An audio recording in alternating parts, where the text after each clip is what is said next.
Hello, beloved listeners, and welcome to Snake People at the Movies, film criticism by people who actually like film. Join us as we dive into movies we love, movies we respect, and movies we wish we could unsee. It's the podcast where we talk about growing up and living queer, nerdy, and depressed online and at the cinema. From the kids who love you most ardently, it's Sneople at the Movies. I'm Helena. I'm Ezra. And I'm Maddie.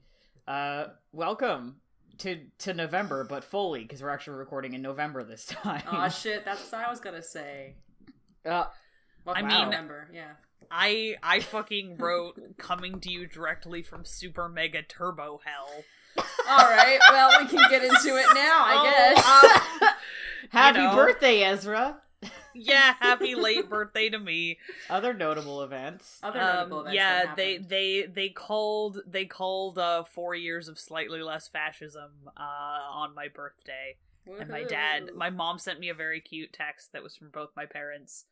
And she just said, your dad wanted you to know that he called in some favors at NBC and got them to wait to announce the Biden victory until your birthday. And I was like, that was very thoughtful.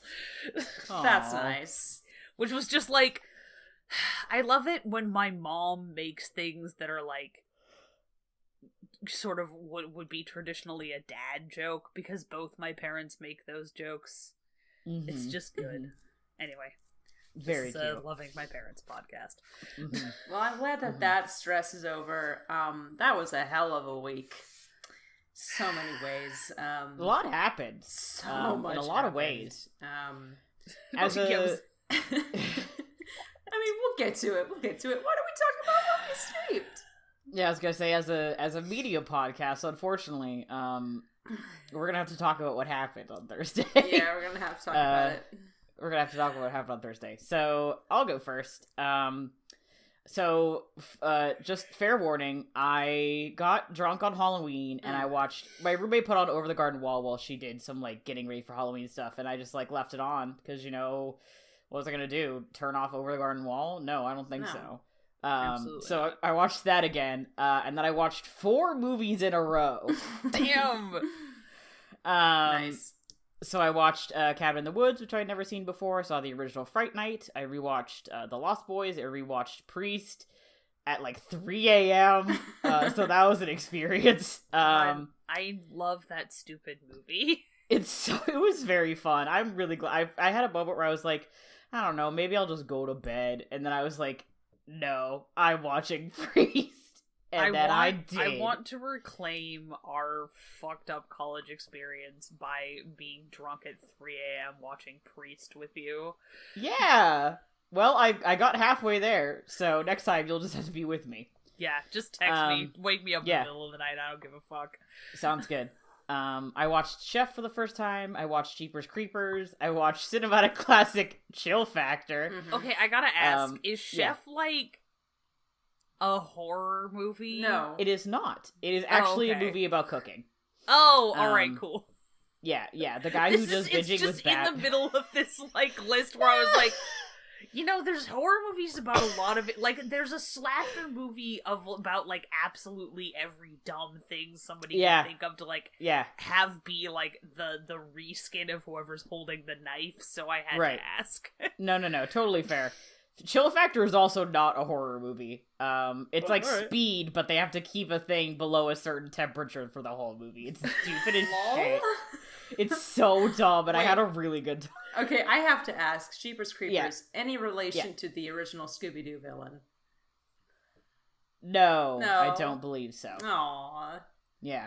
That's one of the episodes I've seen a million times, Jeepers, it's the Creeper. I don't know, I don't think so. It was the bank manager. Spoilers. In this occasion, spoilers for Jeepers Creepers, it was a weird man creature who ended up having bat wings, which was a twist that I did not expect, and I got a real big chuckle out of. Justin Long is in that flick. Oh. I feel like I want to find a way that the villain was still capitalism. Yeah. Give me some time. I mean, Scooby-Doo, it's a long shot, because Scooby-Doo's just too big-brained for our modern horror media to follow up on, so. Yeah. No, Chef is a movie about a restaurant chef who ends up like owning a food truck, and the guy who does Binging with Babish like loves that movie, and I was like, maybe I'll just like fuck around and watch it. And it regrettably made me think about like opening my own or working in a food place again, and I was like, you don't want to do that. You hate doing that. No, as somebody who's still stuck in food service and wants to, as a joke in Minecraft, kill most of their coworkers. Yeah, no. So Chill Factor, Pride and Prejudice 2005. And then while I was working today, I put on The Princess Diaries 2. That fucking slapping track with Chris Pine. And then I've been watching Supernatural, and I've caught up on Mando Season 2, so that's what I saw. Why would you have been watching Supernatural? That's so odd. I wasn't... What are you talking about? Yeah. I didn't say that. No. Anyway, Z, do you want to go? Yeah, that's sure. I've realized that part of the reason I just don't watch a ton of movies, is because there's one television in my house, and it's kind of, the living room has kind of become my roommate's like office during COVID, and like my new laptop doesn't have a disk drive. So I just sort of, and also just like, I don't know, it's cold in the downstairs. Yeah. And I would have to like do all this shit to like put it on a television. So part of it's just that like, I'm not like, let's just like watch a random fucking movie because like somebody's, on a call or something in the living room. Anyway, not important. I got to have 2 whole ass let me show this thing that I love to one of my friends, and then they end up fucking loving it experiences, because I showed my friend Logan the first 2 episodes of Star Trek Discovery, because we were like, well, we finished Fullmetal Alchemist Brotherhood, what's our next, like, get together and watch a TV show, and I was like, let's watch some Star Trek Discovery. There's a reason I maintained my CBS All Access subscription. And he was like, this whips. I love it. It's just so much fun to hang out with people who are like, I unironically and completely love Star Trek, because I unironically and completely love Star Trek. Oh, good. So, and then Pride and Prejudice 2005, because I was like, you know what? Fuck it. I want to watch that movie. And then Leia was like, hey, I've never seen it. We were like, well, something, that XKCD comic about the Mentos and Coke, where it's like, you're one of today's lucky 10,000. And she was talking to me like yesterday. I was like, no, like I'm still like thinking about that. I really, really loved that movie, and I was just like, yay, because Leia has a very, she's like very discerning, and so, and I just like have a lot of feelings about that movie. It whips. Yeah, me too. It fucking whips. I got really choked up a few times. Yeah, I've seen it before. Yeah, I cry at the ending every single time. It's just so... Anyway, we're gonna talk about that like a whole bunch. But yeah, it just was like talk about 2 things that I just like have a really strong emotional response to, and I got to like show them to people who were also like, yeah, I'm super fucking on board with this. And I was like, man, I love my friends and watching movies with them. So much so that we have a whole fucking podcast about it. Is it this one? Oh fuck, Ezra, do you have another podcast? Oh fuck, I fucked up. I've got the notes for my other secret movie podcast. No, of course, are you it's cheating this on us podcast. with another podcast? No, I'm not cheating on you with another podcast. I don't have fucking time for that. Is this what I play too much D&D. Is this what happens in When Harry Met Sally? This situation. I think possibly. So. I haven't seen that movie in an incredibly long time. I have seen it, and it's the only rom-com I could think of off the top of my head, so that's the title that I chose. I'm sorry, King. I'm so sorry. Totally. The only fucking thing I remember about that movie is everyone's terrible 90s pants and the chicken paprikash joke. Yeah. Valid. Also, everyone's hair is really bad. It's like looking at my fucking family photos from when I was a toddler, but Hollywood actors. Carrie Fisher's in it, so it's perfect. I mean, this is true. For one, I would like to raise my glass to Carrie Fisher. Excuse me. Got excited there. Helena doesn't have COVID. I do not have COVID. I know this for a fact. Proven. Did not have COVID. Proven. I actually had to miss work because I left early not unrelated. I left early on the Saturday that they announced the election results, and also Ezra's birthday. And because I was like, I have a cough, and I have a sore throat, and I don't like that. And there had been a lot of customers in the store that day, so I had to take time off work and get a COVID test. I don't have it. It's fine. What I saw was I rewatched Coppola's, well, it's Bram Stoker's Dracula, of course. It's the one that he came back from the dead to produce. Dad wanted to watch it, so it was basically just like me watching it, like looking back in time at me seeing it for the first time and like shaking hands and going, yeah, same. Nothing's changed. Bless. It's fun. It's a fun movie. Richard E. Grant is in it, right? God, I love Richard E. Grant. He's perfect. I rewatched Parasite on election night, which is a bad idea. What? Yeah, all right. That's a fucking set of choices that you made. Damn hell. Well, I got it on Criterion, and I just really wanted to watch it, and I wanted to rewatch something. I didn't want to absorb any new information, but I should have watched like fucking Spirited Away or something like that. In hindsight. So I just... Literally anything would have been less stressful. Yeah, literally anything else. But that's what I rewatched. And then I saw for the first time, I watched the Georgian film And Then We Danced, which actually technically came out last year, but is kind of a 2020 movie. I don't know what people's, abstract people are about, like festivals and shit. But it is a movie about a man who is... he does traditional Georgian dance, which is like very rooted in tradition and masculinity. But this other guy comes in to, train with his troupe, I guess. And he's like this guy's rival. And then there's this sort of romantic connection between the two of them. And et cetera, et cetera. It was very, very difficult to... I don't know about making this movie, but like in terms of its reception, Georgia is apparently, like, a lot of countries can be a very, very homophobic country, and they were like firmly, we do not have any homosexuals in Georgia, so this movie is like, dead to us. There were protests when it was released and everything like that, but it's really, really good. And I highly recommend it. It's currently, unfortunately, I had to watch it on Jeff Bezos' Prison Planet, but I did watch it, and it was very good, and I cried. Gay films just be making us cry, what can I say? Yeah. The guy who plays the lead is like not a professional actor, which made me feel really incompetent. He's like a professional dancer, and so cool. He was like the guy who played his love interest was a professional actor, but he's like, no, he's just a dancer.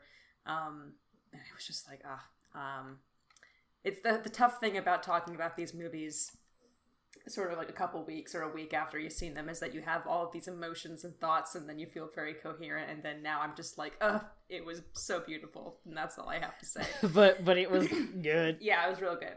Maybe I'll watch it again sometime and have more coherent thoughts. And then I watched Moneyball, which is a baseball movie, with Brad Pitt in it. The epic highs and lows. The epic highs and lows of shut up. Movies. I can't believe you made me repeat that with my own mouth. Before I remembered what it was from. I also watched The Private Life of Sherlock Holmes on Hoopla, which was a ride and a half. It's a very, very odd movie. It's from the year 1970. It's a Billy Wilder film, which is hilarious and strange. It doesn't feel like a Billy Wilder film. It feels like a very stodgy, like 1960s, 1970s period piece. The first 40 minutes are like almost completely unrelated to the last half of the movie.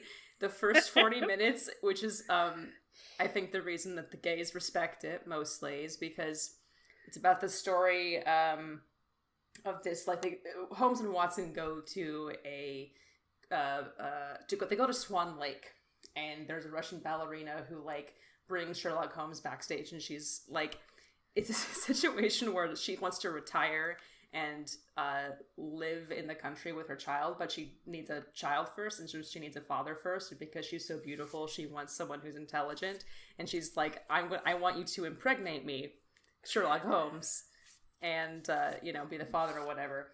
And he's like, no, I can't do that. And he tries to get out of it in, like, multiple ways, and finally lands on, after an impromptu entrance from Watson, the reason that I can't do it is because I'm taken. I'm a homo. He doesn't say it out loud, but he's like, they mentioned Tchaikovsky earlier in the conversation as, like, somebody she considers but didn't pan out because, X, Y, and Z, Tchaikovsky was gay. So he mentioned something about, being more of, like, Tchaikovsky's influence, or, like, cup of tea or something like that. And it winds up, like, with them assuming the same about Watson, and they go home, and he's like, why did you tell them that we were gay? We need to get married. Toot sweet, and I have women on 7 continents who can vouch for me, and, like, Holmes, you obviously have women who can vouch for you, and Holmes is like, anyway, I'm going to bed. Like, that's the first 40 minutes of the movie. It's, like, the biggest eye emoji I've ever made in my entire life, and I can't believe that they did that. And then the last, like, hour and a half of the movie is about the Loch Ness Monster. But not actually. And Christopher Lee is there, and he's playing Mycroft, and it's cool.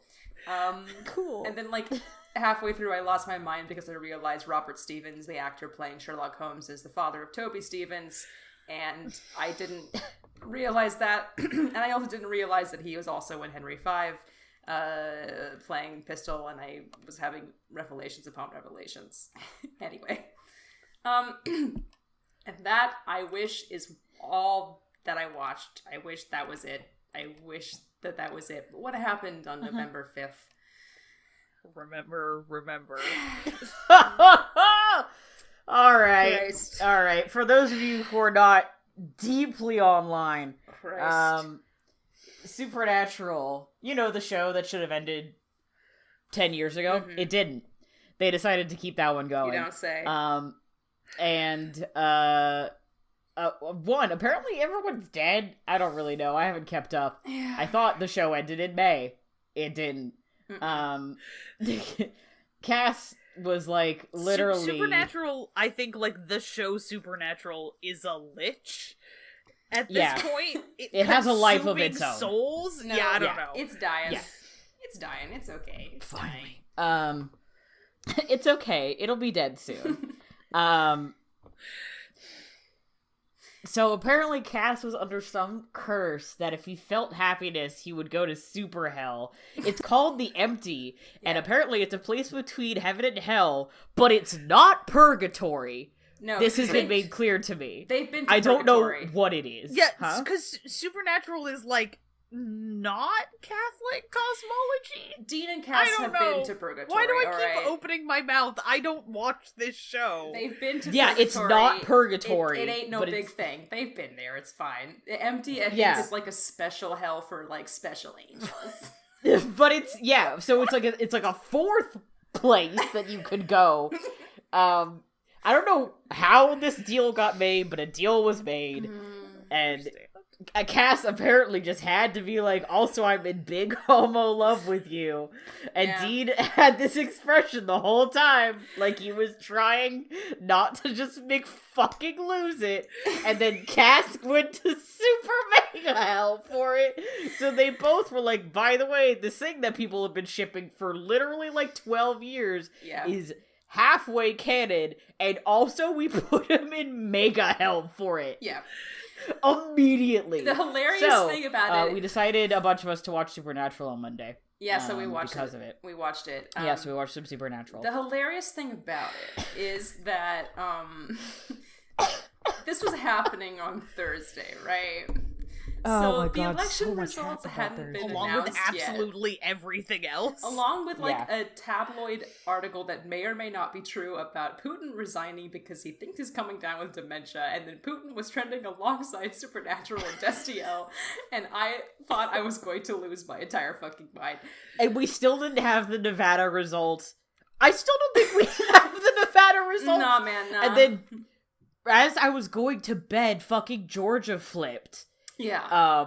So that was the icing on the cake, and I woke up to Pennsylvania having flipped. Yeah. Yeah. And this was all within the span of like 3 hours, because I took that day off work, and most of my day was just like super bland, like I didn't do anything, I was just like bummed out and feeling shitty.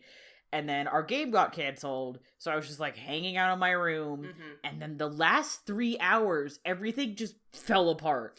I forgot I watched Beetlejuice also, because but I wasn't really watching Beetlejuice, because Amanda was like, sit, watch it with me. And I was like, okay, but I was on my phone. Yeah, the entire time. Having a crisis. Yeah. It flipped a switch on my mood so drastically that I felt like I was in a different fucking year. I was so fucking happy, but in a way that was like, this is just so objectively hilarious, and also weirdly cathartic, and also completely homophobic, and also not, and also this is I only want to think about this for the next 24 hours kind of situation. No person should have to experience that many feelings at once about anything, but certainly not about fucking Supernatural. I had the time of my life. I am not an uppers kind of person. That is not what I like to do. I've never done one before. I imagine what I was feeling was something similar to what it's like when you're on an upper. Yeah, I think it was kind of like what happens when you take Molly, I think. Yeah. I've never experienced anything like it. Yeah. Because the build up to that day was like so shitty, and like this whole year has been shitty, and like everybody's stressed and freaked out all the time. And it was like it got so surreal that like everything just like hit the breaking point. And the fucking funniest thing was that I don't know about y'all, I haven't watched Supernatural for 9 fucking seasons. I have not regularly watched Supernatural since season 5. Yeah. Maybe a little bit after that. I feel like I've seen some of season 6, but I can't remember. Yeah. I rewatched season 1 with Leia a couple years ago, so like every so often I'll like watch an episode or two, but I have not regularly kept up with Supernatural since probably like high school. Yeah. And I don't think about it either. It's not like, think about it once in a while. It's like I don't think about it unless somebody brings it up in a dumb joke way. And as I was coming home from work, I saw on Twitter that Supernatural was airing a new episode, and I was like, haha, like that's the last thing we need right now. And then 2 hours later, this happened. And I just can't. Look, I have gone into places, the Supernatural fandom on Tumblr in the past week that I didn't want to know about. There's some stuff in there. There's some baggage in there. So many people need therapy, but hey, who among us? Who among us, right? I will say, does not need therapy. As somebody who has, and I'm not ashamed to say it, been a Dean Cass shipper. I'll say it. I'm not a coward. Writing a story about an angel who pulls a human from hell and then like subsequently soul bonds with him or whatever the fuck, to the point where he's like able to dish out free therapy 5 minutes after like formally meeting him, who like pulls this dude out of hell because heaven needs him to avert the apocalypse, but then realizing that heaven actually wants the apocalypse to happen, disobeys and starts a war with the host of heaven because he started to care about this single human being, and through him the rest of the world. That is no matter what happens after that point, which is basically like season 5, that is the sexiest fucking galaxy brain idea conceptually I've ever heard. That is so fucking romantic. I'm not ashamed to say it. I love that shit. I eat that shit up. There's a lot of like ships that I love that are literally just like, I care about this place because of you. Yeah. He, like, being temporarily relieved of his job as, like, the resident Winchester angel because he was growing too close to Dean, like confessing to another fallen angel on the show that he's, quote, considering disobedience because he's starting to feel for the first time. Like, that, delicious. I'm sorry. It's great. That dynamic is great. I don't know anything that happens after that point. I, like, literally do not know except from what I've gleaned from gift sets. And I don't... Because... What, Maddie? What? Because when they originally plotted out the show, it was supposed to be 5 fucking seasons. Yeah. And the last episode of season 5 is a perfect little fucking bow. And then they were like, no, let's keep it going. And we have all had to pay the price for that. Emotionally, physically, metaphysically. All of us had to pay that price if you are online. Yeah. If you're online, you felt it. And you know what? Like, and it's the thing about, like, I'm happy where I am right now in terms of, like, being somebody who ships that. I don't want anything more. Would I like it if he was fucking alive? Yes, I would prefer that for him. I would super be stoked if he was not in super mega hell right now with Loki. But, like, I don't need any reciprocation because that was never, like, an interesting part of the ship for me. I don't need that. I don't want to see them and, like, on screen. If an actor, I'm an actor, so I think that actors' intentions matter. And it, you know, it depends on how much the actor is coordinating with the writers and directors. But if I'm, like, watching DS9 and Andrew Robinson, who plays Garrick, said, I played Garrick as a pansexual alien who just wanted to bone down with Julian Bashir the second that he saw him. I believe him. Thank you. That's the show now. I thank you, King. I trust you. Who is Rick Berman? I don't know her. That's the show. So if Misha Collins says that he's been playing Cass as being in love with Dean for a while now, I believe them. He has no reason to lie to me. Who the fuck am I? Right? Misha Collins stopped giving a fuck like 8 years ago. I respect him for it. That's the difference. I'm still kind of mad that I didn't get fired from my job for when he wandered in to buy booze at like 10 in the morning the day after they announced it was the last season of Supernatural, that I didn't give in to my impulse to just make eye contact and yell, hey dude, you're free. If he ever came into Powell's, the compulsion to say congratulations to him would be so strong. But I just right now, I want to say congratulations to myself for surviving this. Everything. I haven't, just for context, I haven't actually, this will be the last thing I say before we talk about actually, like, good movies. I haven't been able to watch that entire clip. I can't do it. And it's not necessarily because it's, like, really weirdly edited, although it is part of that. It's, like, too emotionally intense for me. Like, you gotta understand, like, that's where I'm coming from right now. And he literally says the only line that indicates to me that script was actually written by a gay man, as it apparently was.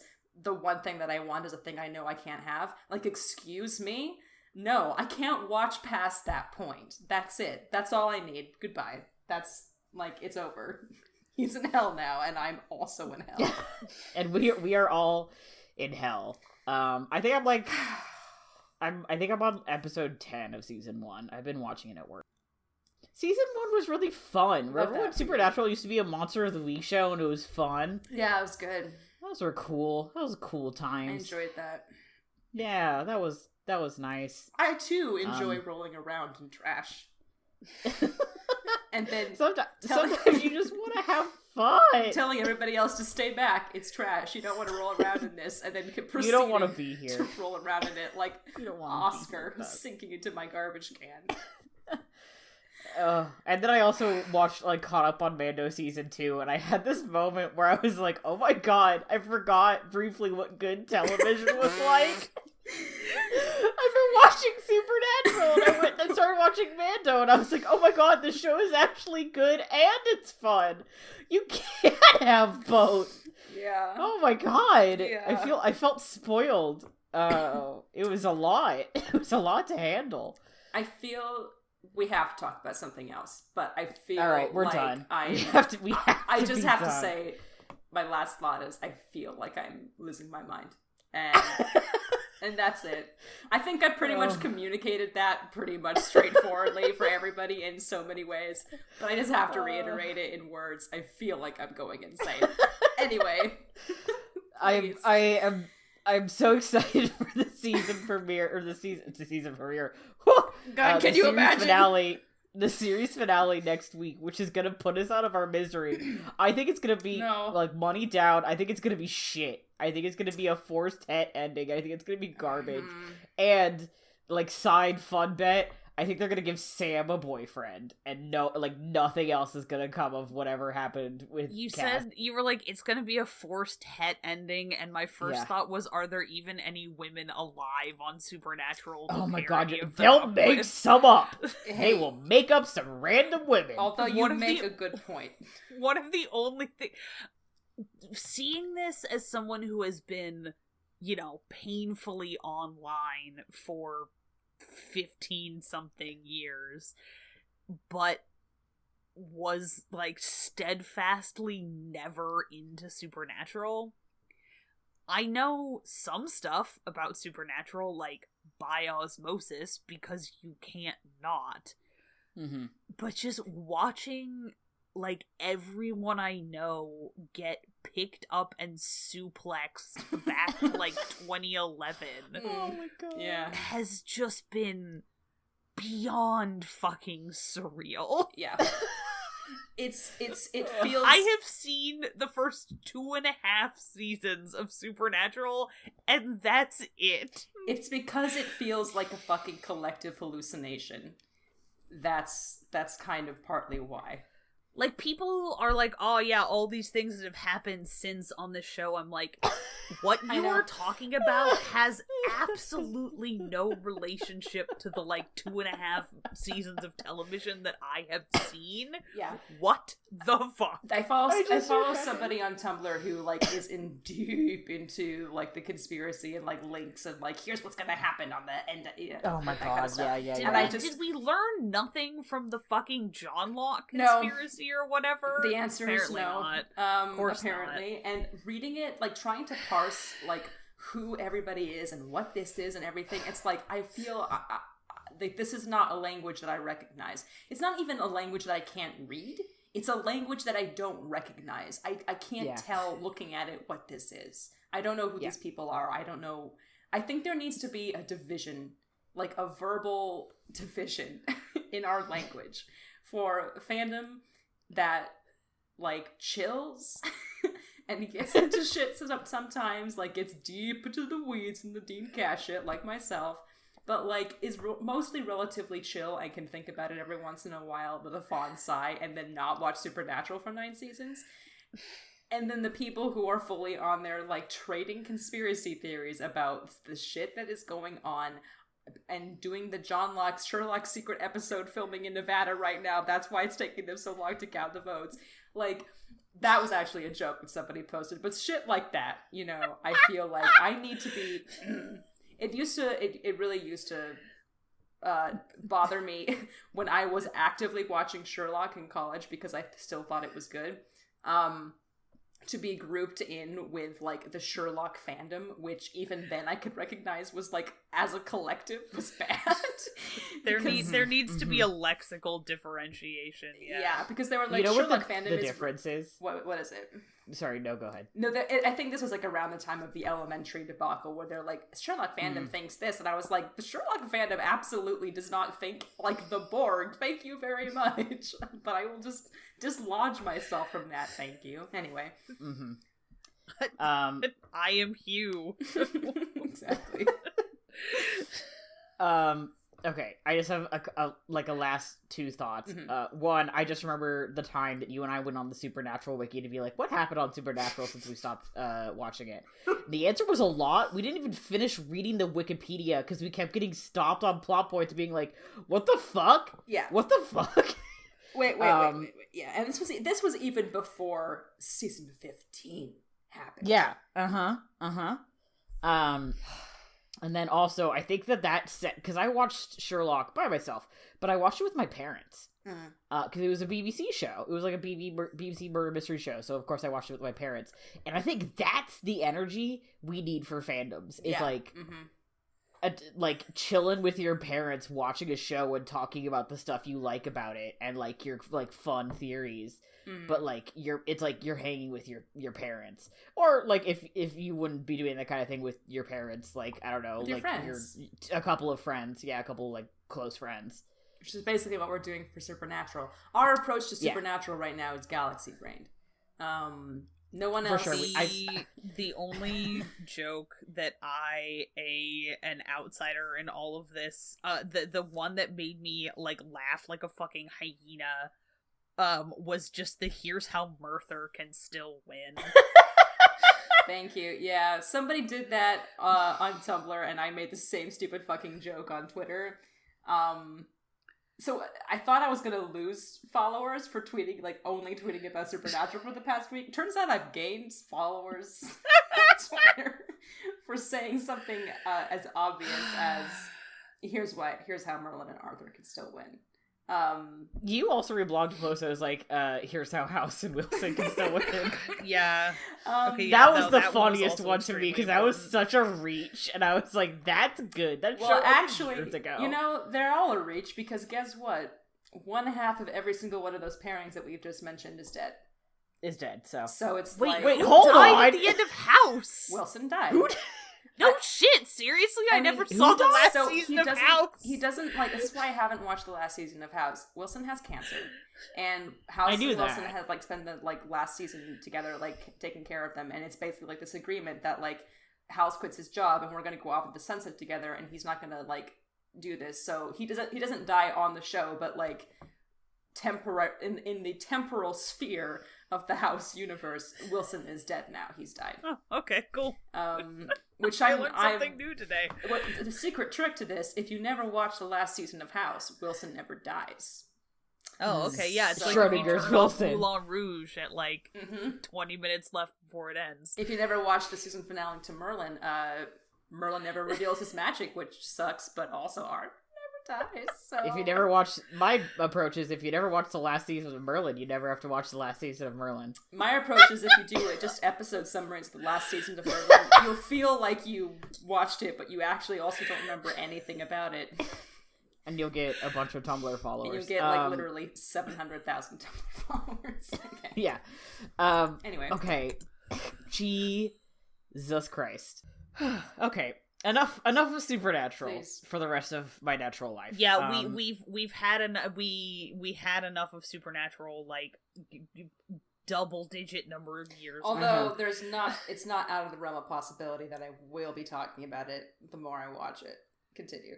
Oh my god. Also, the next time we record, the series finale will have dropped. Oh god. Maybe Helena, you and I should just do, or see if you want. I won't force you to do one. Maybe me and Leia should do a bonus episode that's just what the fuck happened.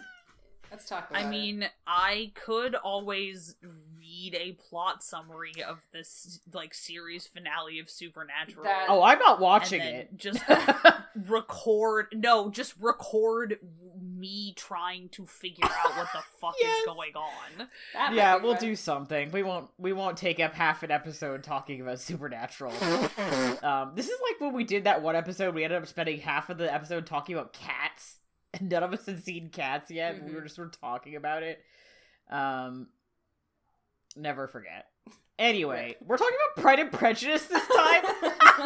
I don't think that's really been clear. We're certainly trying to anyway. Yeah. Oh yeah, romance. The end of Pride and Prejudice where they say "I love you" and then go to super. And then Mr. Darcy goes to Superhell. It's fucked up. I've seen the director's cut just because you'll have it. So just look for it. I mean, I'm just saying the scene where he strides across fucking the fields and is just it's the sun is coming up and it's I have to tell you these things, and I'm having a million emotions and then also periodically stopping to yell that he's basically naked because he's not wearing a waistcoat or a cravat. Yeah. Sexy. So I would like to formally apologize to Maddie and Leia who had to hear me yell that shirt is touching his nuts 4 times. He had his tits out, and he tried to say I love you to this girl like 4 times. A bunch of chest hair. Like, y'all better get married. She's basically seen you naked. Yeah. That's and romantic. she was like, she was like, I guess you're fine. And then later told her dad, like, yes, I do love him. Didn't say it to his face. No. But to her dad was like, no, oh my god, I love this dude so much. And then her dad cried, and it was very sweet. Yeah, and then I cried. Every time. Yeah, and then I cried. Pride and Prejudice 2005 is a slippity slappity time, if I do say so myself. You do say so yourself. Yeah. No, it's a great movie.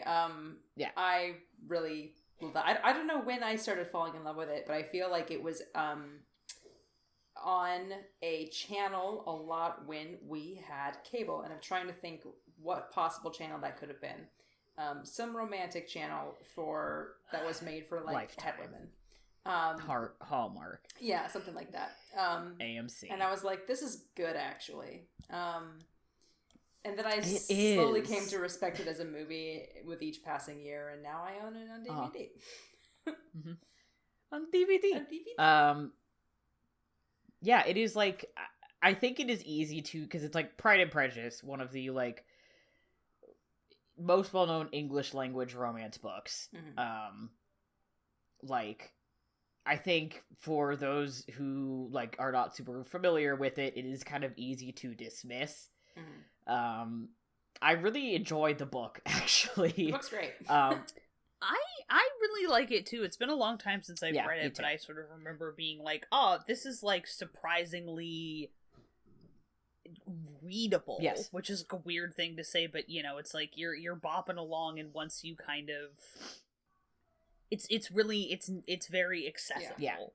And also, like, I know 1,000,001 people who are more, like, have a greater area of study in this have talked about, like, how forward-thinking it was for the time, and how, like, a progressive and thoughtful book it was. Yeah. But it is also that.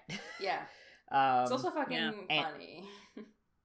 Yeah, we were watching it, and I was cracking up, like, all the time. Yeah. I was laughing at, like, everything, because it's very, and I wasn't, like, laughing because it was goofy, I was laughing because it was, like, a joke that they made, and it was funny and well delivered. Yeah. And so I think that in turn, like, it's easy to dismiss the book sometimes if you're a nerd.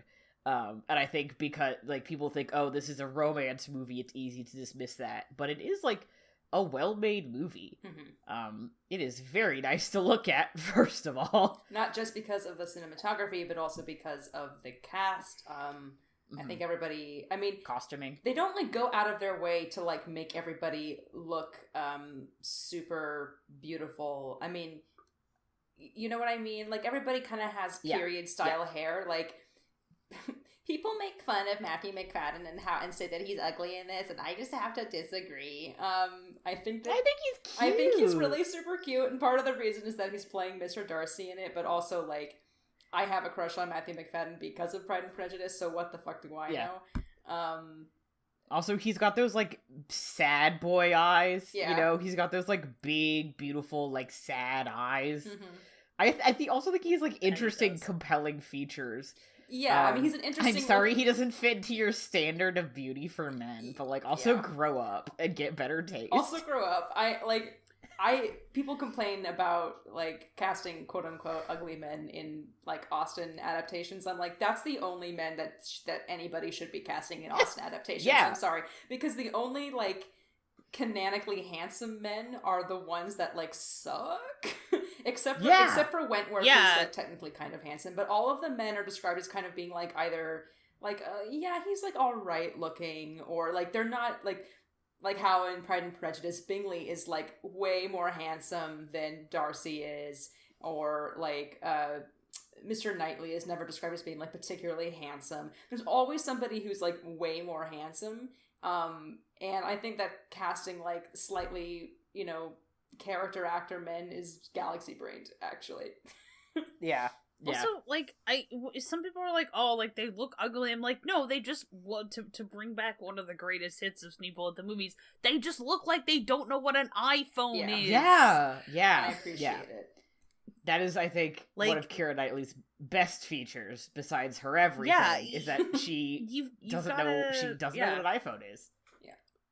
I mean, she does. Yeah, that's a nice, it's funny, it's like, there are certain things in this movie where you can tell that you're like, oh yeah, like, a few of these things were definitely designed with, like, 2005 standards of fashion and beauty in mind, but overall, like, they kind of just took the fashions and slapped them on people, and they kind of just look like normal people wearing clothes. Yeah.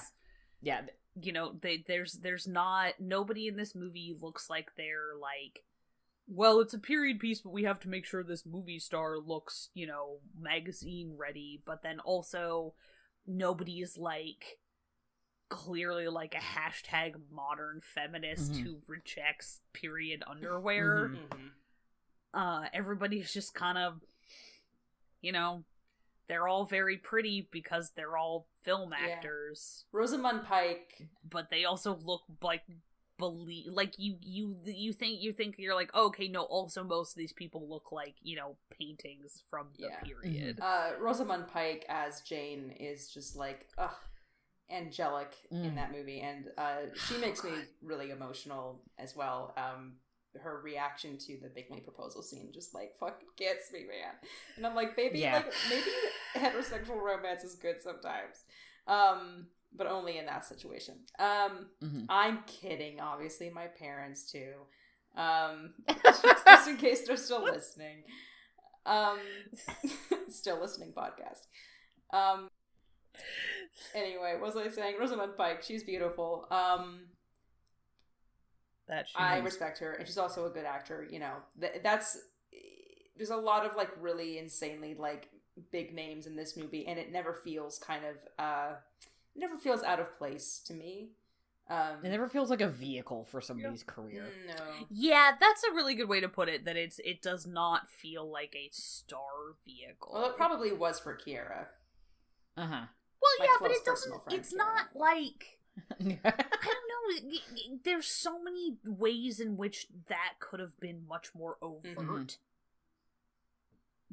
This is obviously like she's the main character and she gets to do a lot of different acting things, but it's not the emphasis isn't like slavish. Yeah, it's just she's the main character. Yeah. Right. Somebody's gotta. That's not true technically. It could be an ensemble film, but in this case, in Pride and Prejudice, somebody does have to play Elizabeth. Yeah, I was gonna say she's just like, it's not like we're focusing on her because she's Keira Knightley. We're focusing on her because she's Elizabeth Bennet. Yeah, she's the fucking like point of view character for a bunch of the movie. It's just it feels natural. Oh god, there's a fucking train. Did you say, Ezra, it doesn't feel supernatural?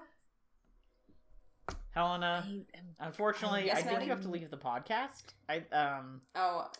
That train is gonna just derail and somehow go up the hill and into my house, and I'm going to. I thought you were gonna say it's gonna like cross over into Oregon and then into Portland city limits, and then hit me.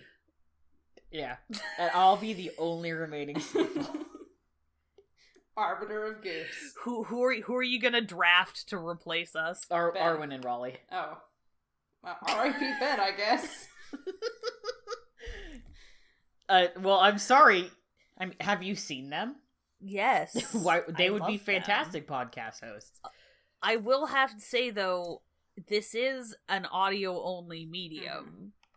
That's fine. You can tell. I'm not sure how cute they are would translate, but I have faith. You can tell. Raleigh, hi. Anyway, you talk so much. Please just say something.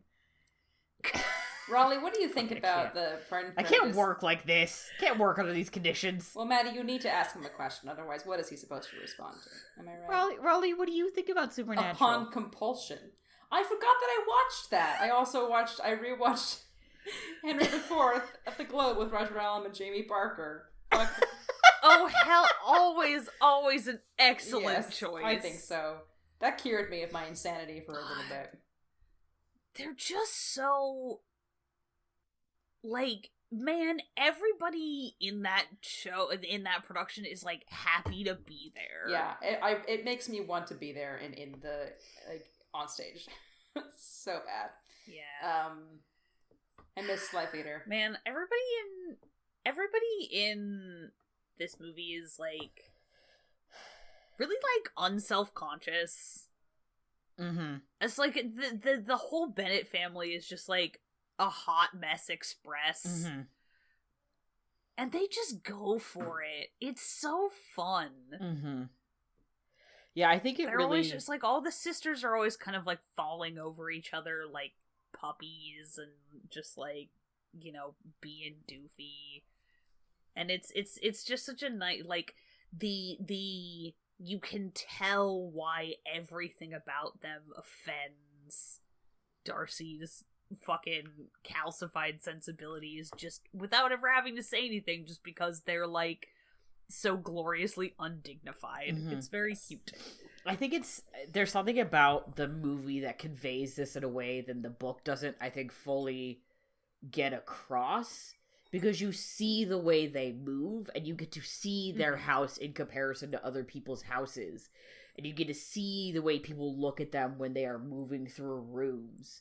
You know, I think you really get the idea that, like, when Mr. Darcy says, like, your family is a fucking disgrace, and, like, I stuff like that, you know, in the book, you're like, what a fucking douche.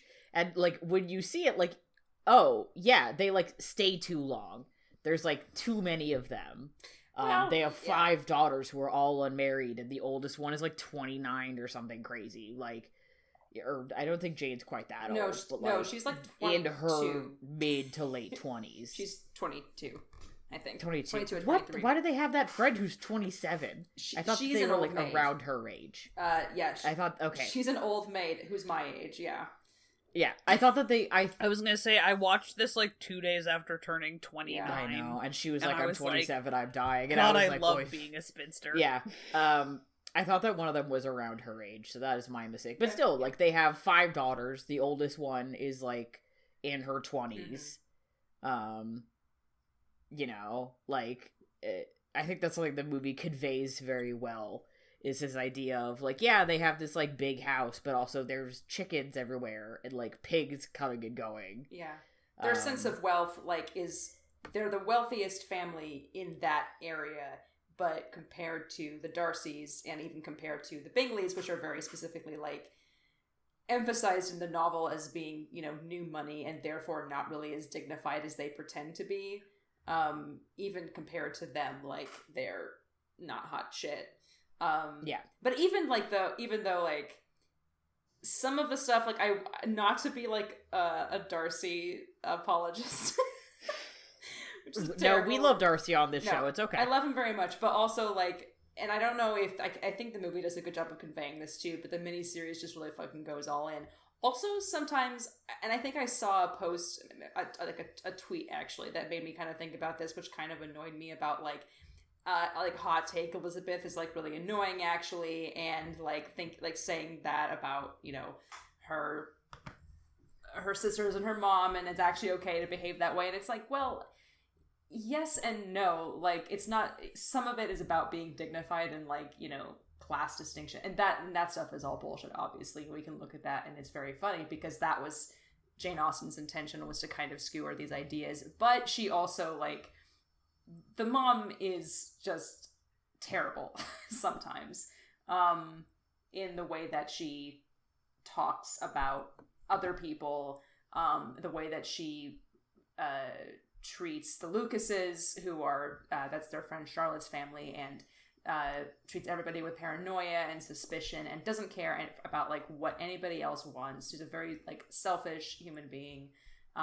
And so is their dad too, but we're more sympathetic to him because he loves Elizabeth, right? It's like, you know, it's not all one side or the other, right? I think that the book is very good about, and also the movie, in some ways, conveying, like, the nuanced character flaws of each human being. Like, so-and-so said this, but also in a way that's drawing attention to the hypocrisy of that moment. Like, in fairness, I did read the annotated Pride and Prejudice recently, so I'm like, I emoji. And in a Yoda voice, apparently.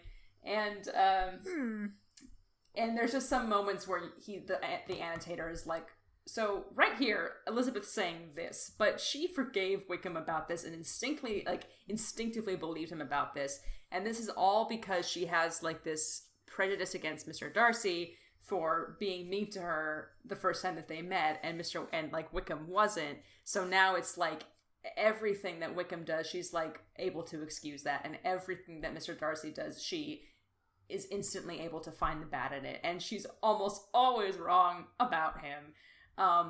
Which is why that, like, receiving the letter from him is such an earth-shattering, like, turnabout for her, because she's somebody who thinks of herself as being really insightful and knowing a lot about people, and she usually does, but she's just so completely wrong about these two very important, like, people in her life that it throws her entire world off axis for a little while. Yeah, there's like, they point out scenes that I never noticed before. Like, I know I'm talking about the book right now, but there's a scene like where he continues like to visit her when she's visiting Charlotte, and they just kind of sit alone and don't say anything because he's too fucking embarrassed to like talk to her. And there's like a conversation that they have, and I can't remember the like exact dialogue in it, but the annotator points out like he is so sure. He is like asking her a question and setting her up to see how she's going to respond to that, and taking it as a sign that like she wouldn't have a problem marrying him, but she has no idea where the hell he is coming from, and she doesn't have any idea. So he the most hilarious thing about the proposal in the book and in the miniseries is that he totally goes into that room thinking like, fucking piece of cake, I got this. He's still going to insult her family, but he super thinks that he's got it at this point. That's how delusional he is in that scene. So that when she fucking like lays into him like that, it is that's his letter moment. That's his fucking come to Jesus. That's his come to Jesus. Yeah. I love this story so much. I have so much fun with it. Speaking of the miniseries, I'd say the thing that encapsulates that moment the best is that, like, amazing video it's 1 minute and 11 seconds long, and it is just her ripping into him. And the second she says, like, you're the last man on this earth who I could ever marry, it's just like, turned down for what? Yeah. And it cuts in that video of the guys being like, oh! It's so good. It's so good. If you literally Google, like, turn down for what Pride and Prejudice, you will find it. It is the first result. Yeah. And if you've not seen it, it throws me into hysterics every time I watch it. And it is, like, the perfect way to explain what is happening in that scene. Yeah. Yeah, no, absolutely. I really enjoy the miniseries.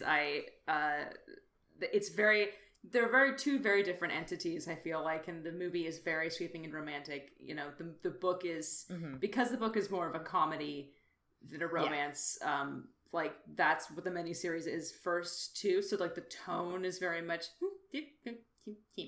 like that. You know what I mean? Like that, yeah. We've all been there. And, the cast is also really good, and Mrs. Bennet is just the worst, but also, like, perfect. The actress. And Colin Firth has a wet t-shirt in it. I mean, what can you that's my favorite thing probably about it, is like not that scene specifically, but the fact that it's such a deliberately faithful adaptation. It like almost never verges from the book in any way, except that they add a scene where Darcy decides, I'm gonna jump in this fucking lake, and he gets out and has a wet t-shirt on and is practically naked, as you would say, Ezra, and runs into Elizabeth while she's at his house. Why? I don't care. Genius. Perfect decision. I've never seen the miniseries, and I really want to. I wish that I had it. I didn't have it on Blu-ray so that I could stream it more easily, but one day when I get Blu-ray external drive. We're doing it someday. Oh man, we'll make it happen. That is an interesting point about like that. It's two very different takes on the source material, both of which feel very rooted in a time that is not the current one. Where, because the film is, it is very kind of impressionistic. A lot of the visuals and the lighting and all of this stuff, and there are a lot. It is a movie of manners, but it is not a comedy of manners.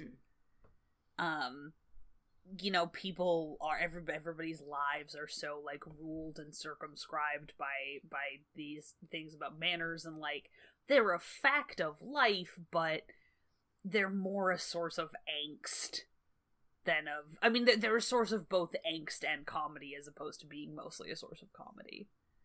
Yeah. And all of her books kind of like verge on that axis too. I've used the word axis way too many times in this podcast tonight. But like, Persuasion, I feel like falls very much more into the angst category, even though it still is really funny sometimes. But it's definitely like just torturous angst. They're just like, I want them to be happy so badly.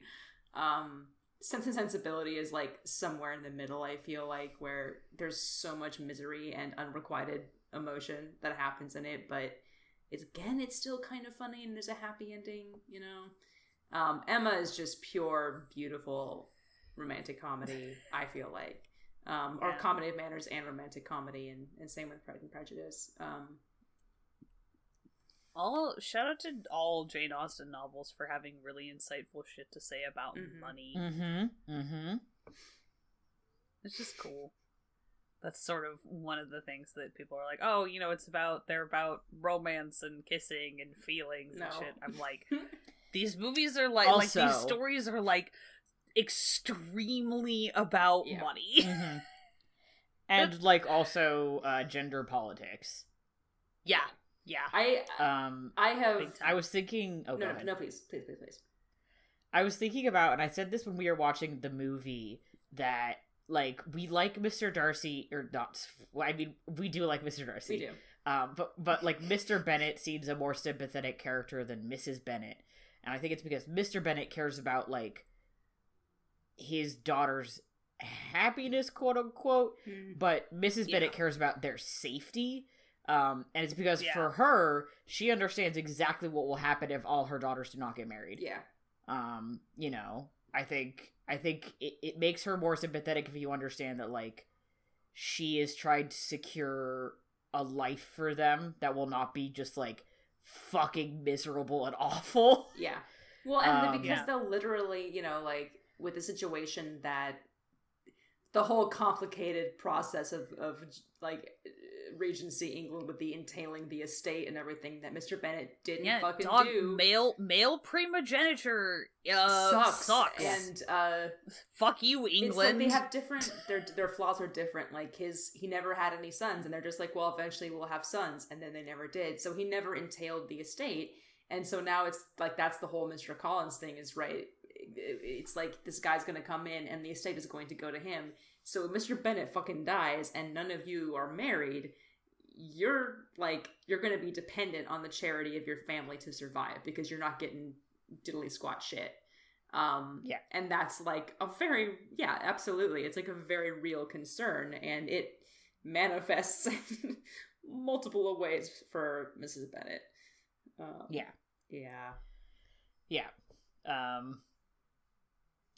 I had that moment in this movie where I just was like, that I feel for her more than I have previously.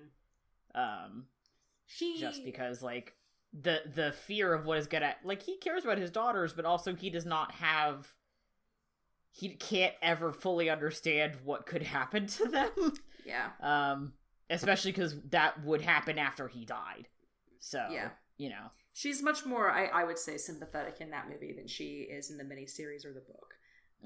for sure. And I think that's partly also due to the performance. I think that she's a very what's her name again? Berta Blethyn, I think is her name. Is that it?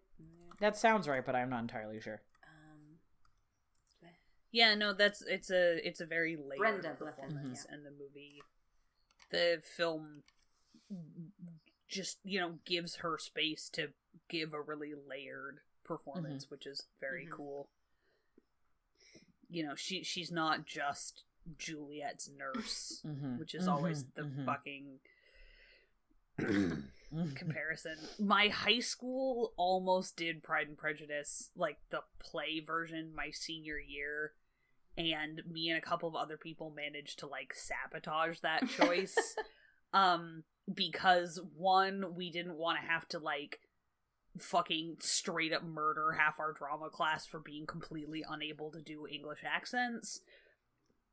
And also we were like, we already know who we're going to end up playing, and I was just like, nope, I'm not spending my senior year playing Mrs. Bennet, I'm just not doing it. And that is your right. We had a similar, I won't get into that. We had a similar situation at our college production of Pride and Prejudice. I can imagine. Drama is full. It's just fucked up to be like 17 and realize that you've already been pigeonholed into Mrs. Bennet. That was really bad for my self-esteem as a teenager. Hell Drama is overflowing with too many, not too many, but just the right amount of women and not enough guys, but it seems like too many women because there's not enough guys. And so then all the guys and also like not enough roles written also for women. I'm just saying that out of any role in Pride and Prejudice, Mr. I was gonna say, no, you want you playing Mr. Bennet. For sure. Yeah, 100%. And you want me playing Mr. Bingley. Like, I feel like this is easy. Absolutely. Maddie, please put your enormous, beautiful blue-green eyes to work just staring at somebody like the sun shines out. And not being able to form full sentences what I'm trying to propose. I feel like this is my life's work. Madeline plays Jane. People kept being like, oh, you have and Helena's gonna play Elizabeth Bennet. It'll be great. Or Mr. Darcy. Or Mr. Never mind. I was gonna say Helen and I is Bingley and Darcy. Oh, fuck yes. Yeah. Oh, fuck yes. So nice. So much better. Yeah. Maddie, we just need to do Rosencrantz and Guildenstern Are Dead, though, before we do that. I know. It's true. Prepare. It's true. Can I be the player? Okay, I want to be the player. Please join us on this side. I'm thinking about that, thinking about Mrs. Bennet in that movie too. I'm remembering a shot, I don't know when it happens in the movie, one of the movie's long shots where they kind of look at the rooms in the house, and there's a shot of Mr. and Mrs. Bennet in bed kind of looking like they're not connecting, she's like holding him or something and he's turned away from her out the window, and that's just like a segue into more of like my favorite shot in that whole movie, like the ballroom scene. Or the dance, I think, at Netherfield. The second one, the major one, before Darcy has proposed to Elizabeth, but after some shit has gone down, and Bingley is firmly in love with Jane, and it's just like a one shot of like moving through the rooms of this gigantic house with all of these people and seeing all of the shit that's happening. That tracking shot is so good! And Lydia and Kitty are misbehaving, and Mary's at the piano embarrassing herself, and there's a shot of, like, Bingley and Jane are talking, and as they're walking away, like, it pans down and, like, moves away from him, but as it does, he, like, kind of clutches like the end of her train or something of her dress as she's walking away. It's like she's got like a ribbon trailing off of her dress, and he like just barely catches it. And then there's like one part where Elizabeth is coming in from a room. She's trying to stay away from Mr. Collins basically, and I think she like turns, and Mr. Darcy is like has been like looking for her in the house, and we see him like looking at her from the other room, looking like so sad because he doesn't want. He's like so unsure about talking to her. Oh my god, it's so good. lot of just as we've said many times on this podcast, men pining. It's just like that's what we like to see. We like to see men pining. It's delicious. Oh man, I love how that movie communicates how many different things are going on, all layered on top of each other in a way that it's not hard to follow, but you understand why. It's partly like why the Bennett family is so chaotic, is because you have just a lot of big personalities all sort of behaving as if they are the protagonist of their own stories, kind of layered on top of one another. I also love the scene where they're dancing, and then at some point and those dances are like so well choreographed, and then you just realize that all of the other people in the scene have disappeared. Mm-hmm. Yeah. Mm-hmm. And it's just the two of them. Anyway, yeah. It's just, yep. It's just really good. That the way that you can be just sort of fascinated by somebody even though they piss you off, and like the things that piss you off about them are really like the things that piss you off about yourself. Mm-hmm. You know, I think that there's a lot of I was thinking about this because I was watching Princess Diaries too. I think there's a lot of like the like I hate you so much but I love you so much couples, and very few of them have ever actually figured out what makes that relationship work. Like I am like very rarely compelled by that. Because like so few people manage to figure out like what makes that kind of relationship like interesting. I liked that movie. I remember being fond of it and I still was enjoying it. But one, the whole plot of that movie is her emotionally cheating on her arranged marriage fiance, but framed in like a feminist way, and I was like, this is just kind of weird. And also, like, her and Chris Pine spent a large portion of that movie, not a large portion, but a decent portion, like, directly antagonistic, because he was trying to steal her throne. So, like, I'm sorry, guys, this is not Pride and Prejudice. You didn't get the secret sauce there. Yeah. Speaking of the secret sauce, the sort of back half of this was, we decided that we were gonna kind of just, like, open it up into, situations in which the hets have rights. And speaking of the blueprint... Is it time? Yeah. Like, our big things are, wife guy. Mm-hmm, mm-hmm, mm-hmm, mm-hmm. Pretty much every man on this list is a wife guy, and that's amazing.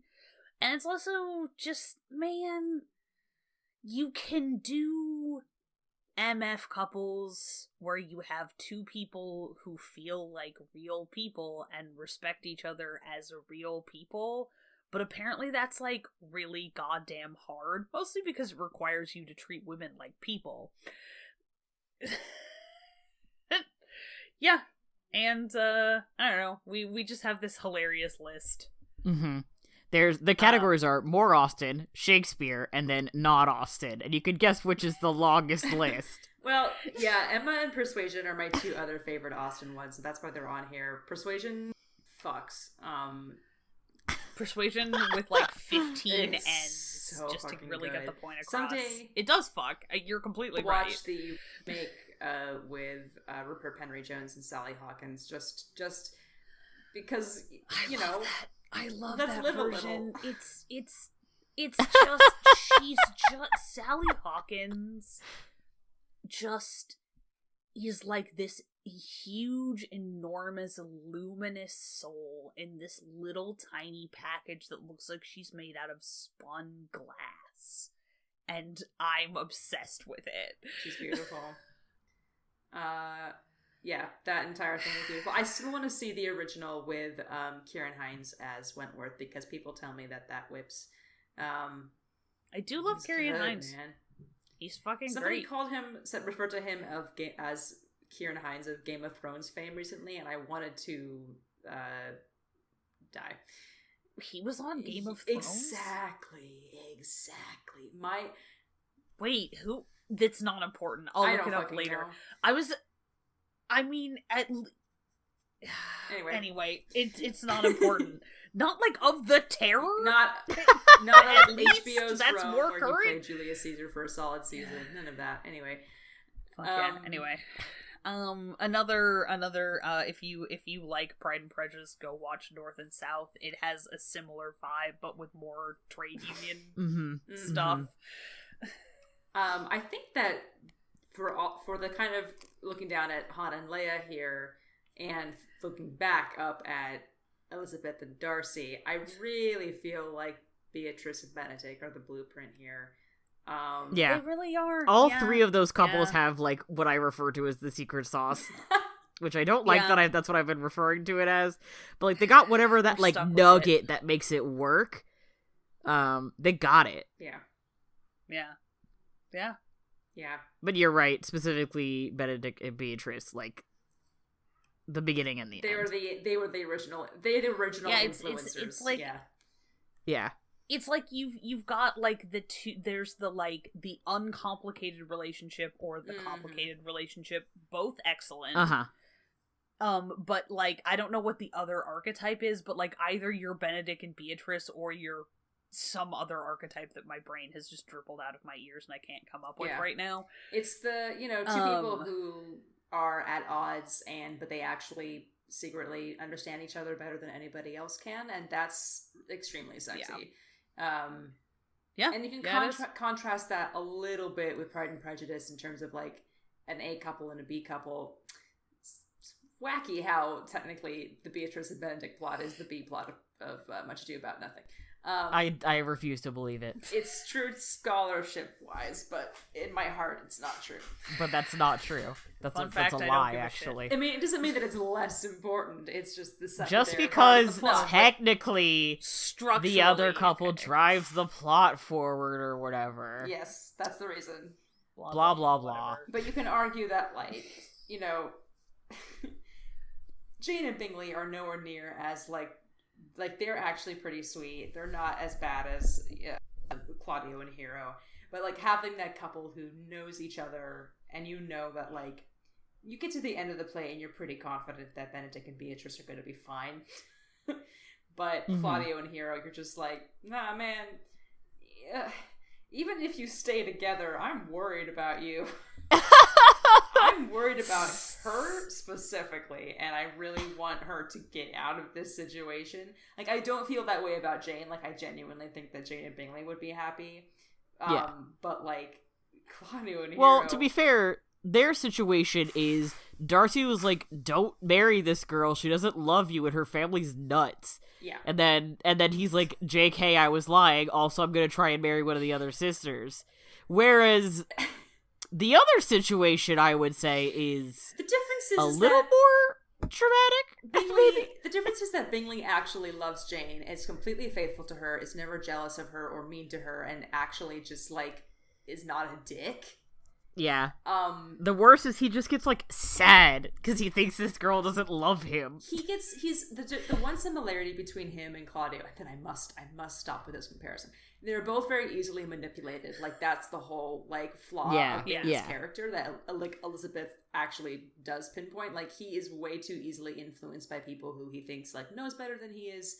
So he lets his best friend, whose judgment he absolutely trusts, which he is fair to, like guide him in this way away from like where his heart is taking him. And then Darcy's like, LOL, JK, I just got a letter from her sister. That's not important. Anyway, you should marry her, actually. Yeah. Ooh, That's one anyway. of my favorite parts of the book that never really makes it in is like Elizabeth and Darcy are having their talk and they're talking about the letter. And she's like, so when do you know that like Jane actually liked him and that you should probably go back and help him? And he was like, oh, I don't know, I figured it out at some point. And she was like, it didn't have anything to do with the letter where I explicitly told you that, did it? And he's like, no, I figured it out for myself. And she's like, yeah, okay. Yeah, no, that one was all me. It's all me, you know babe. me, big brain Darcy. That's what they call me. Yeah, the woman emotion knower, Darcy. Yeah, incisive, that's his name. My incredibly incisive fucking perspective on human relationships. Yeah, that's what I'm known for. So Claudio is also easily manipulated. Only it's bad. Anyway, only bad. Yeah, not the play. Play good. Claudio bad. Play good. Relationship questionable. What are some other heterosexuals that are pretty nice? Aragorn and Arwen. Leia will find us and go ape shit if we don't talk about Mulder and Scully for a second. Which is that such a, like, you know, you have the will they or won't they, and then you have the when will they, which I feel like is also, that was the way kind of Josh and Donna was on The West Wing.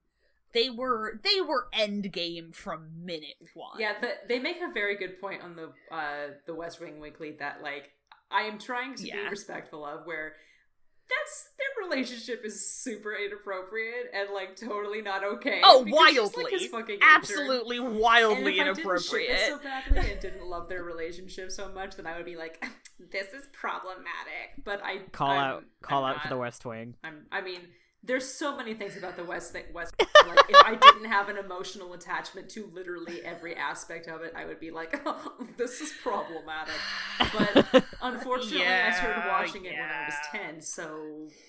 Alright, we also talked about Supernatural for 20 minutes earlier. I don't think we can legally write any call-out posts. No, we really can't. We're banned from writing call-out posts forever. I never would. I don't know. I was before I started watching season 1 of Crit Roll, everyone was like, no, you don't understand Percy and Vex, and I was like, yeah, haha, yeah, I'm sure. And then I finally, like, got to when that happened, and it changed my life forever. So that's cool. Not that either of those people are straight. Yeah, you know, that is the caveat, is that many of these people give off bisexual vibes, but are not canonically queer. So Arwen and Aragorn and Arwen, Faramir and Eowyn, obviously. Once again, four people who are not straight, but canonically, as far as we know, are.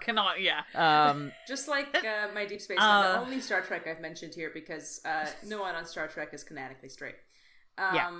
Agreed. No. There's no one is straight in space. Or the future. Grow up. Nobody's straight in space. Grow up. But there are two characters. Deep Space Nine is, I think, arguably... Actually, I don't know. I was going to say it's arguably the gayest show, but it's, like, unintentionally the gayest show. Voyager is pretty gay. Well, Star Trek... who's intense? Exactly. And now that I'm thinking about it, it's like, no, they're all pretty gay. There are two characters on Deep Space Nine, Jadzia Dax and then Kira Nerys, and they are inherently. You watch that show as a gay person in 2020, the show that was made in the early 90s, and you're like, those are lesbians, and they're not, but they kind of are. They're lesbians, and with the Trill especially, Jadzia is Trill, and her next incarnation also is like the Trill are very lax on the whole gender thing, and they're just like, I mean, like, I've been a man before and I've had relationships with women, I don't know what the fuck you want from me.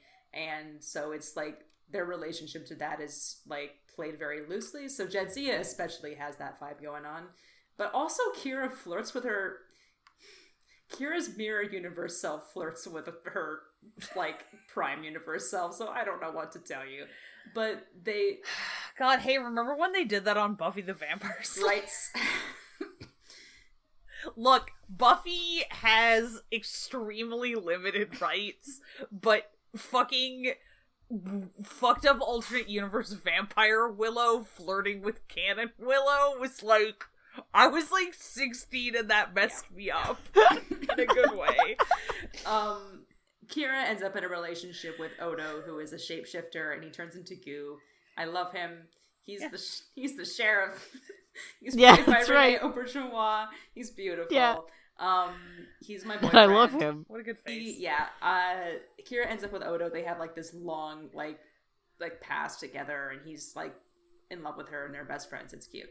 I mean, that's sexy of them. Yeah, that's very sexy to have a long them. pass together. Yeah, it's extremely. There's a not to get too off the rails. There's a film noir type episode of Deep Space Nine that's basically just like Odo remembering this case that he had to solve when he was like first appointed this like security officer of Deep Space Nine when he first met Kira. And it's like, oh my god, he's in love with her. It's a super good episode. So that's valid. So only if you're shapeshifting goo, played by Renee Auberjonois, rest in peace, or in Jadzia's case, if it's a Klingon, because Jadzia meets Worf when Worf joins Deep Space Nine in season 4, and they hit it off, and it's amazing. Also, I think because like former incarnations of Dax have been friends with Klingons, so she like knows all this shit about Klingon politics and like tradition, and knows how to fight with Klingon weapons. And Worf is like, this is the sexiest thing I've ever seen in my entire life. Yeah, it's pretty great. Love that for them. Rip.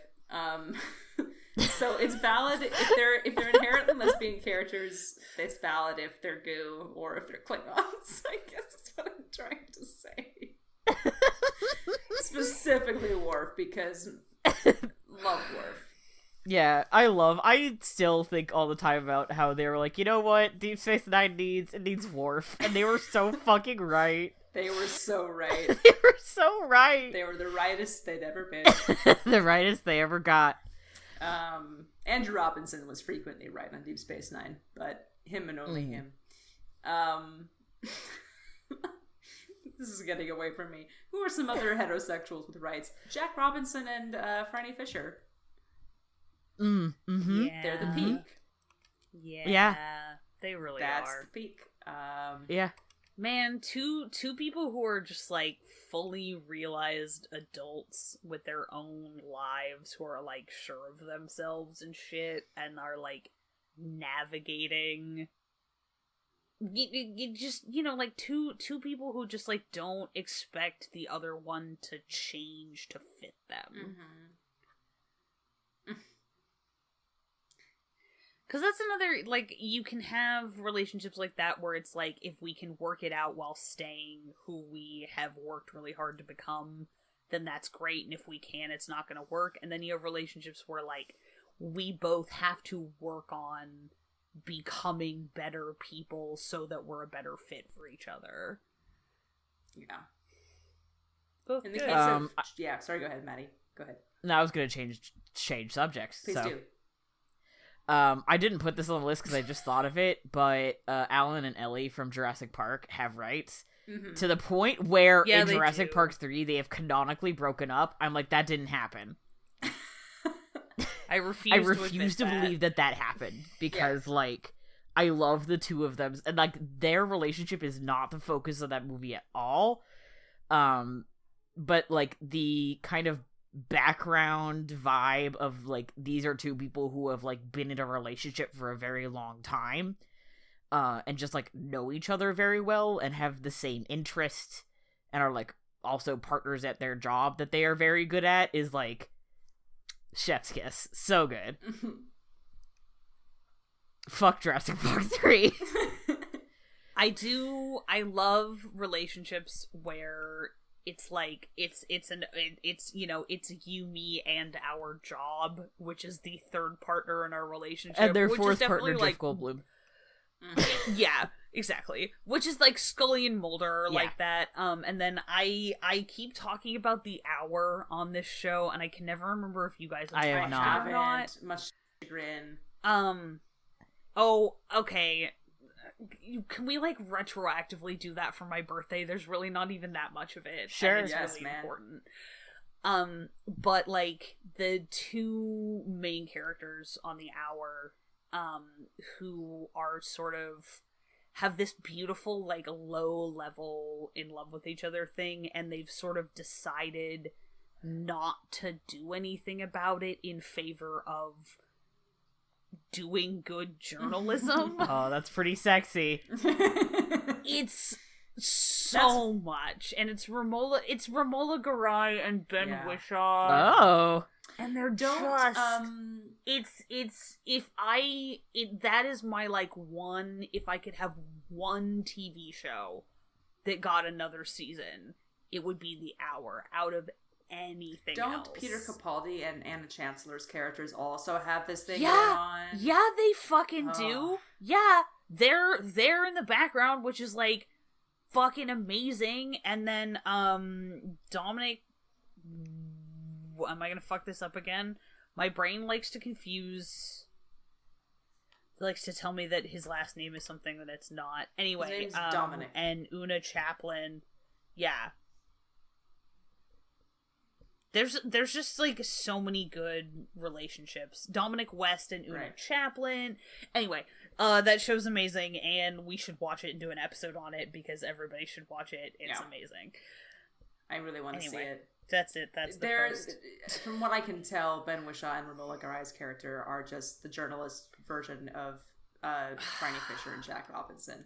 Like, in terms of, like, a little bit not to younger than them, but, like, deciding not to address this long-standing sexual tension and romantic feelings because we have to do the thing and we can't not do the thing, but ending differently. It's just good. It's the good shit. My last thing that I'm going to mention on here, because it's sad hours up in here, is Wash and Zoe. From Yeah.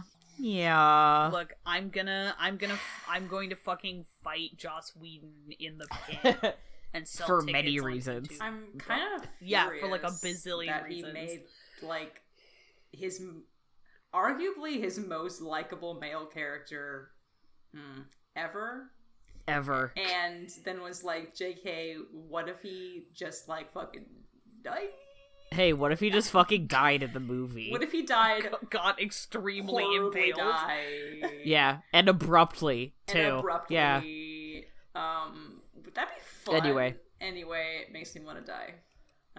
Joss Whedon does not have rights. Except it's really nice that Serenity just never... Yeah, that was cool. Serenity who? I don't know what you're talking about. Jurassic Park 3 and Serenity never happened.